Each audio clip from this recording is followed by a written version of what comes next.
Today we're wrapping up the last segment in our People of Intermountain Medical Center series. The Food Services Department at IMC feeds about 15,000 people each day. That's patients, guests, and hospital staff.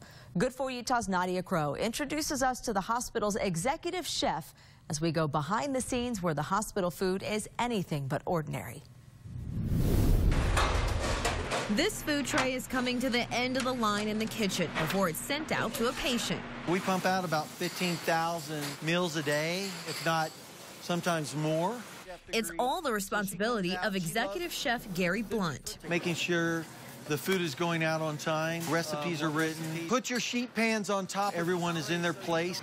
That's the people back in the trenches and those on the front line. Let's get a rag and wipe up. The goal for the entire crew is simple. We strive to make the best food.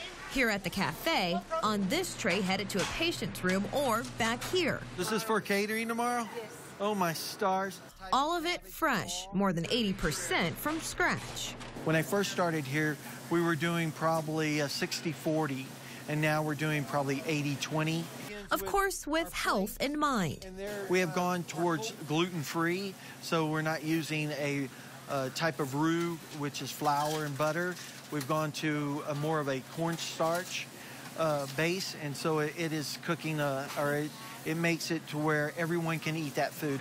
And no added sodium to these steaks or any other meal. Low sodium chicken, beef, and veggie base is all. We're trying to make the food presentable in where it sells itself. We make a great garnish, and then once they've tasted the food, it melts in your mouth and they want more. And not just here at IMC.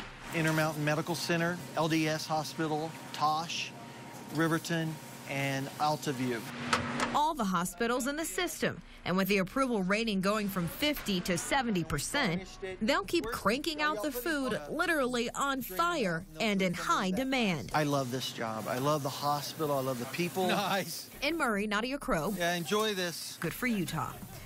And you can watch all of the stories in our People of IMC series by going to goodforutah.com.